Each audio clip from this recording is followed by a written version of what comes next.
My name is Marvin XFiles, and today I will be doing a movie review. This is Zack Snyder, Rebel Moon, Child of Fire, Part 1. This is a Zack Snyder directed and written by him himself, and he put his whole arm and his right leg into this project. Now, this movie is about when a colony on the edge of the planet find themselves being threatened by a tyrannical regent.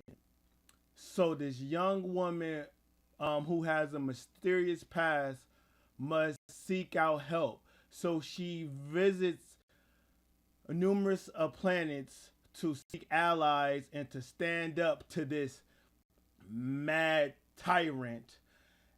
And this movie, our main protagonist's name is Kora. She played by Sofia Boutella. And her character, Zack Snyder tried to give us something about her character, but it didn't stand out to me. It just happened so fast. Her origins, it was told up in this part 1. Child of Fire, like, so quickly, and they didn't take the proper time or the care for me to like somewhat resonate with the character. Like, I felt that Zack Snyder, he should have did a better job with handling this character, because I do like her appearance, and up in the trailer reaction I was like, okay, cool, and she looks good, I like her. But Zack Snyder, he didn't do a good job with this main protagonist. And this movie has an agenda. It is checking box. Let me say that again. This movie, Rebel Moon, Child of Fire, Part 1, has an agenda. Please have that ingrained in your head. I will get back to that. Agenda. Remember it. Agenda. Checking boxes. Remember that. I'll get right back to it. And the story, it referenced Star Wars, The Matrix, and also Mass Effect. It reminded me of those three movies and games. It reminded me of it. And I'm like, oh my gosh, it wasn't original, this movie. It didn't felt as if that he tried to create something new to add on to the sci-fi genre. He didn't try to do that. It felt the same, like copied and paste. I said, ain't nothing new here. We seen this before. So not only you got your whole blueprint from Star Wars and you tried to sell this project to Disney, it didn't it felt flat on his face.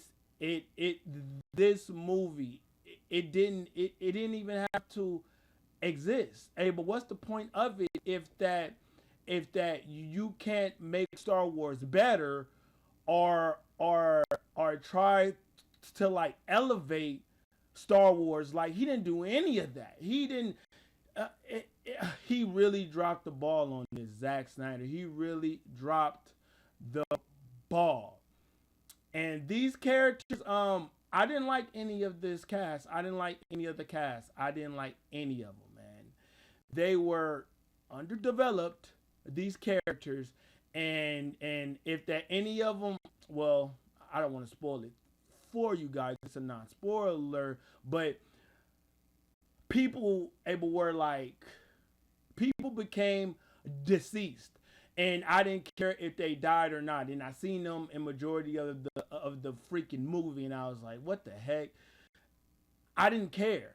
I did not care whatsoever. It was no loss in these characters, and they didn't have a place up in my heart. They did not, any of them. And it's sad. It really is sad. And the story is not good. The story is not good. And Zack Snyder, he is notorious to doing slow motion. He's notorious for doing that, bro. I was so fatigued of the slow motion action, gunfire, swinging swords, blades act. I was like, oh my gosh, slow motion again. Like, it felt it felt very exhausting.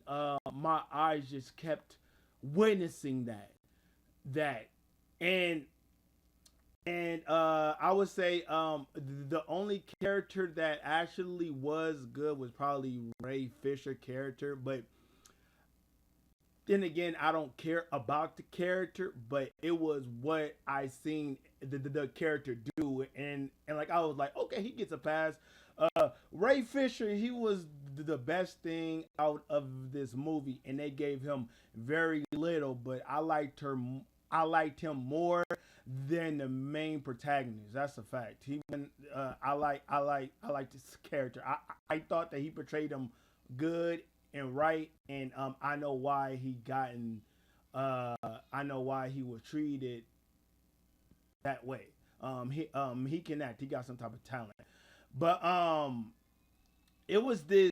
Okay, so back to the agenda. I'm about to tell you guys why the female characters up in this movie, they gotten an extended action screen time, and it showed them being epic. It showed the female characters up in this movie being epic, and they also showed the African Americans being not shown as epic, but it was told the stories like, yeah, he's an honorable man, he's a good leader, but me watching it, I never seen it though.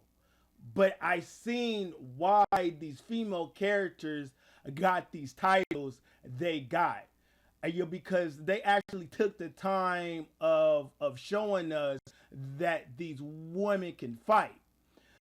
The man, not really. And the man didn't fight as much, and like it wasn't highlighted as much. And it was this character, this Caucasian character up in the movie.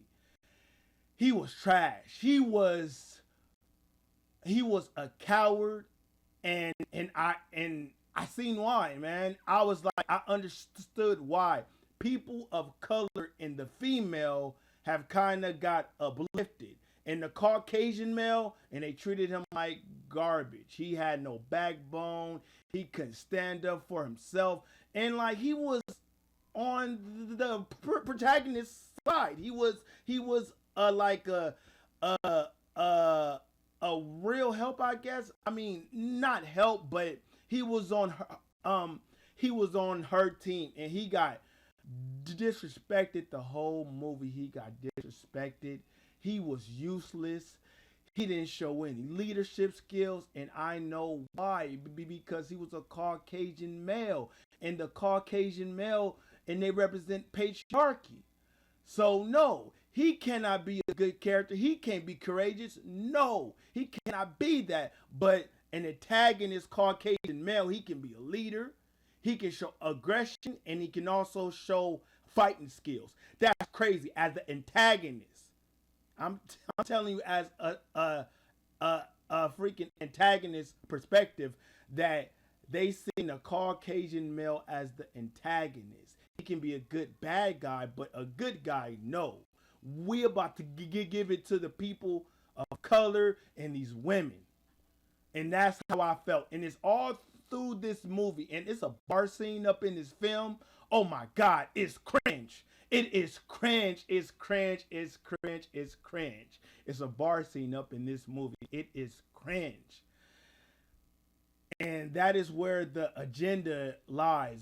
When you watch this movie on December 21st, you will understand why this movie is trash, and how come it's getting bad scores. And I'm gonna be honest, this is a bad movie. Zack Snyder, I know why you lost your job with Warner Brothers, because you are not it.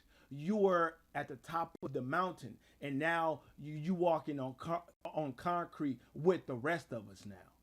And like, I don't mean to talk down to his career, but come on, man, this was not it. It was not it. This project, it should have never been freaking made. And there's a part two, the Scar Giver, Rebel Moon, the Scar Giver, and I'm like, I don't know, man. This It was bad. Zack Snyder, your days are numbered like a jersey. It really is. It really is, man.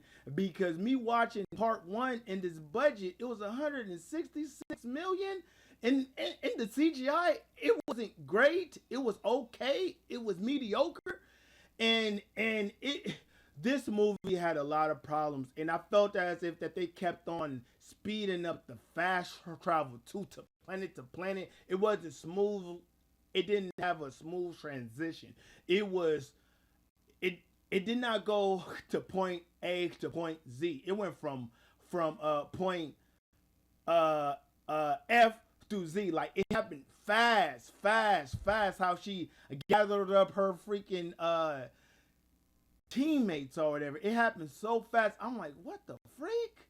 This is terrible. Hey, but Mass Effect, Commander Shepard, he did a better job in assembling his team.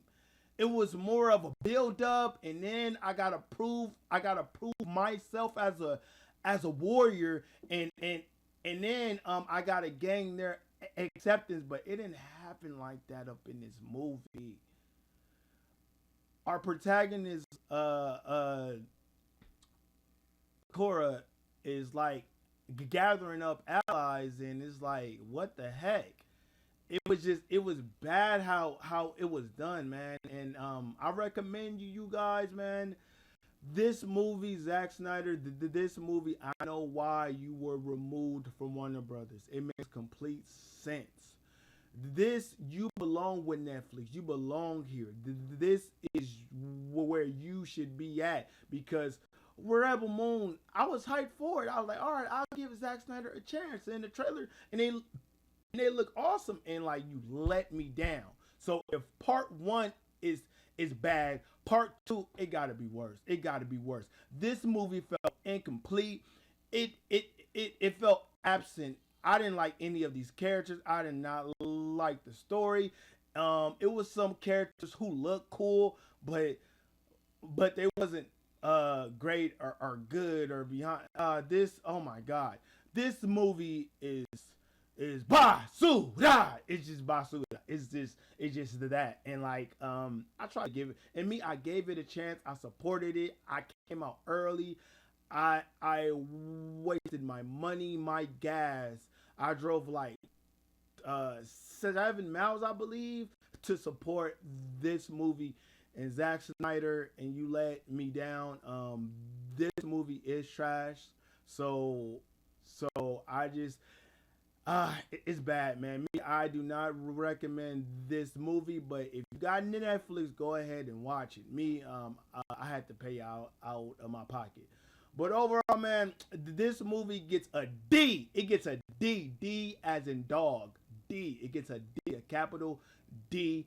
This movie was unenjoyable, and I do not recommend this movie. This is a knockoff Star Wars, and it didn't even do a good job. And Star Wars have been plummeting down, and like, it wasn't even better. I thought that Rebel Moon, it can do a little, it can do something, but it can't sit beside any of these sci-fi movies. It's garbage. So I know why it's on Netflix and not long term up in theaters.